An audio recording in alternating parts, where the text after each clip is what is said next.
Zadnji del, ki bi pa malo o njem pogovoril, je pa o besedilih.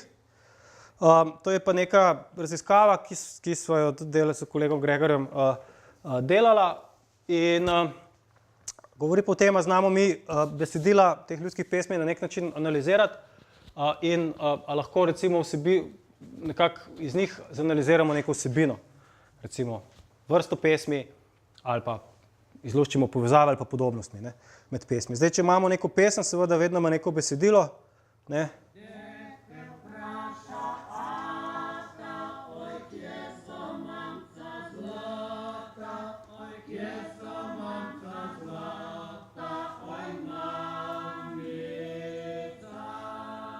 Ne, zdaj, pol je vprašanje, zakaj pa ne nehaš?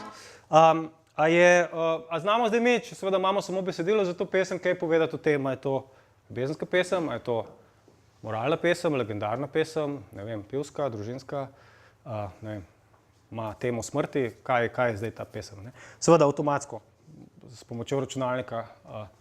In znamo potem to narediti za en korpus pesmi, jih znamo potem nekako razporediti v neke skupine, in mogoče kaj več potem o njih ugotoviti. Jasno je, da na samem inštitutu že imajo neko svojo metodologijo, kako razvrščajo pesmi v skupine in tam je vsaka pesem razvrščena, ampak mogoče se da tukaj dobiti še kakšno dodatno dimenzijo tovrstnemu razvrščanju. Tako da druga stvar je, da melodija nam pogosto kaj dosti ne povejo o vsebini pesmi, ker melodije so bile velikokrat sposojene, lahko je melodija lepa, pozitivna, pesem je pa zelo temačna. Tako da tukaj je dejansko, kar se tiče same vsebine, je jasno na besedilih največja teža. Tako da, kar smo v bistvu delali, so bili neki eksperimenti, ali znamo pač odkriti neke tematike za računalniško analizo teh besedil, a znamo potem besedila uvrščati v neke skupine glede na to analizo. In seveda, najprej smo pa, če smo hoteli to delati, mogli nekako skupaj dati korpus, se pravi, besedila najti, ki jih bomo analizirali. In korpus smo dejansko na novo ustvarjali iz knjig, ki so bile izdane na inštitutu. Knjige so bile Slovenske ljudske pesmi od 1 do 5. Ta prva je bila že tam v 70-ih letih, če se prav spomnim, izdana. Zdaj pa bo 6. enkrat, ali kako že, izdana. Ampak od 1 do 5 smo imeli, zdaj seveda ta novejše, mislim, da 5, pa mislim, da tudi 4 smo imeli že v elektronski obliki, prve 3 smo pa poskenirali in dali čez OCR, se pravi čez avtomatsko prepoznavo, zato da smo lahko dobili ven besedila. S tem smo v bistvu dobili nek korpus, ki ima, če sem prav zdaj napisal, 4095 pesmi, kakor vem, so vse pripovedne, neko do 18. stoletja naprej, cirka so prve noter vključene, čeprav vidim 349 variantnih tipov, se pravi različnih variant pesmi, od 1 do 180 pesmi na variantni tip. To je zdaj ta korpus, s katerim delamo.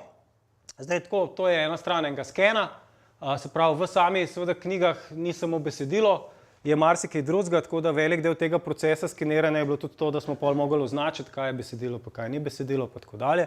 Tako da tukaj je šlo kar velikega dela, zato da smo v teh starih knjigah, pa tudi v Word dokumentih novejših knjig, znali nekako avtomatsko dobiti ven besedila, nažalost ni zelo trivialno. In tako da to ločevanje besedila od vseh ostalih podatkov je vzel kar nekaj ročnega dela v bistvu. Ko smo delali avtomatsko prepoznavo tega teksta, seveda smo mogli upoštevati tudi to, da se tukaj uporabljajo lahko neki posebni simboli za označevanje recimo narečnosti ali pa dialekta, ki je pač na GNI imajo neko svojo metodologijo, kako to označujejo. Tako da smo mogli se teh simbolov tudi naučiti, da smo jih znali izluščati ven iz skenov. In probali smo izluščati tudi druge metapodatke, ki je ponovadi so zraven napisani recimo kraj, pa kdo je pel. S tem, da tudi tukaj je precej težav, ker zadeve niso konsistentne, tudi v novejših Word dokumentih, enkrat je kraj s presledki, enkrat je brez presledkov, enkrat je levo, enkrat je desno.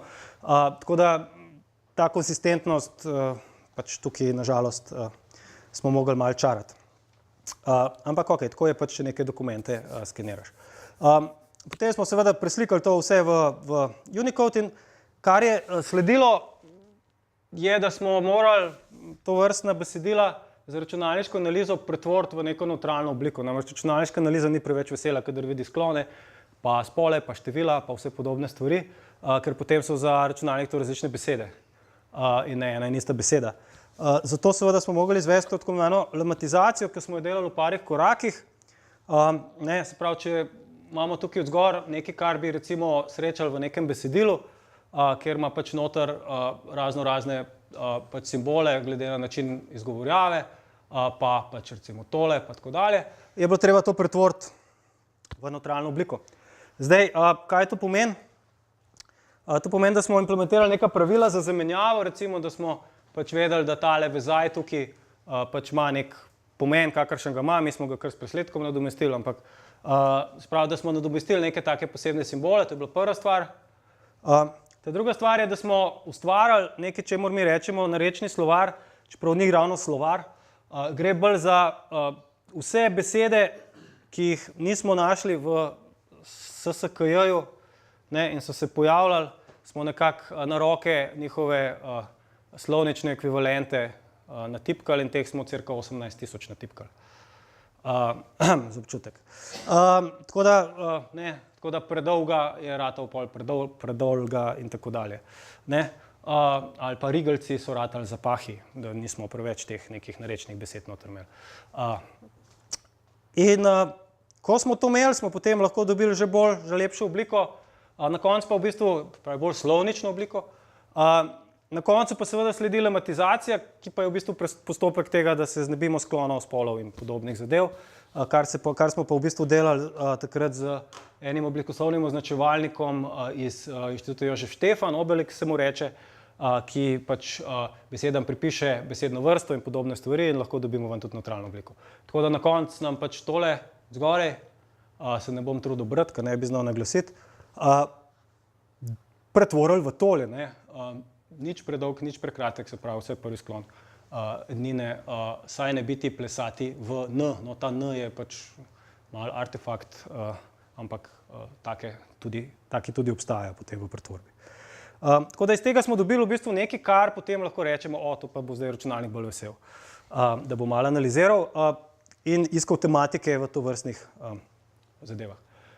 Zdaj, kar smo, eksperimente smo delali na ožjem izboru pesmi, ker takrat, ko smo delali te eksperimente, smo imeli samo SLP 4 pa 5 na voljo in če si boste malo pogledali tematiko teh pesmi, ne boste dobro spali, kako že. V glavnem so precej temačne, iz mojega laičnega stališča gledano. Tako da, ampak te smo analizirali, ker takrat smo imeli ta korpus na voljo, nismo imeli še enke, pa dvojke, pa trojke, ki bi imeli noter tudi legendarne pa ostale pesmi, ki so mogoče malo bolj zanimive, kako smo Turke tepali in tako. Kaj smo s tem korpusom naredili, se pravi 4 pa 5, je nač obdelali to, da smo dobili nevtralno obliko, sem že povedal. Zdaj tehnike analize, ki smo jih izbrali, so bile dost take grobe. Dejansko v bistvu te tehnike temeljijo na temu, da pesmi v našem primeru obravnavajo kot vrečo besed, se pravi, eno pesem v bistvu dajo v en tak vektor, bi rekli, po matematično, kjer pač za vsako besedo, ki se v celem korpusu pojavi, noter povemo približno, kolikrat se beseda pojavi v posamezni pesmi. Zdaj, če imamo tukaj Kata, Katalena, v sence sedeti in tako dalje, pol bo pač, kolikor se bo Kata pojavila, zdaj, če se bo spodaj še enkrat, recimo se dvakrat pojavil te pesmi, pa Katalena tudi, pa senca dvakrat, pa tako dalje. Sprav preštejemo pojavitve besed v pesmi in potem vseh besed, ki jih imamo v korpusu, potem to rata en tak dolg vektor. Toliko malo o tehniki in potem te zadeve še malo težimo, pa ne bi preveč o tem. In na tem lahko delamo tematsko analizo. Zdaj, tukaj na desni strani bom imel malo angleščine stvari, ki so to iz ene druge predstavitve pobrane, pa jih nisem šel zdaj prevajati nazaj v slovenščino, nimam pa originalov, tako da bomo mogli malo interpretirati, ampak ta prvi eksperiment, ki smo ga naredili, lahko najdemo v tovrstnih pesmih neke smiselne teme. A se te teme povezujejo z temi variantnimi tipi, ki jih pač tukaj imamo. Sprav, a imamo neko navezavo tega, kar računalnik sam najde kot temo, pa nekaj, kar smo recimo pač mi rekli, da so posamezni variantni tipi pesmi. In uporabljali smo nekaj, čemur se reče LDA, to je nek standarden pristop za tematsko analizo tekstov, že precej star sicer, ampak ta pristop pravi, da je vsaka pesem mešanica nekih tem, teme so tista stvar, ki jih računalnik hoče izluščati, vsaka tema ima pa pač verjetnosti besed, ki se not v temi pojavljajo. Tako da pol to skupaj nekako skombinira, zelo na hitro povedano. In kaj smo dobili je, da recimo, če smo celoten korpus analizirali, pa rekli, zdaj pa računalnik najdi noter 10 tem v tem korpusu, recimo, se pravi 10 stvari, ki jih ti kličeš tema, smo dejansko potem ugotovili, da določene teme, ki jih računalnik najde, bi lahko, to smo pa seveda na roko pol počenjali, pripisali posameznim variantnim tipom. Se pravi, tukaj bi imeli nek variantni tip, ki je se pravi, neko temo, ki jo označujejo recimo besede, kot je srce, fant, breda in tako dalje. In potem, če malo pogledamo, kam bi to pasali, bi lahko rekli, da mogoče pa paše to v en variantni tip, ki se mu tukaj reče, kaj je smrt ob snidenju, ne vem, zdaj malo nazaj prevajam iz angleščine. Tako da v bistvu smo ugotovili, da nekaj se da dobiti ven. Ni to seveda to idealno, pa nikoli nimamo toliko tem, kot je variantnih tipov, ampak povezave so. Kar smo potem na podlagi tega delali, je, da smo rekli, a bi znali zdaj mi pesmi avtomatsko razvrstiti. Tukaj smo imeli dve knjige, ene so bile bolj ljubezenske, druge so bile bolj družinske. A bi znali zdaj avtomatsko razvrstiti vse pesmi v tem korpusu v bodisi ljubezenske, bodisi družinske na podlagi te analize. Spravo, zna računalnik potem za neko novo pesem povedati, da je to ta ali druga.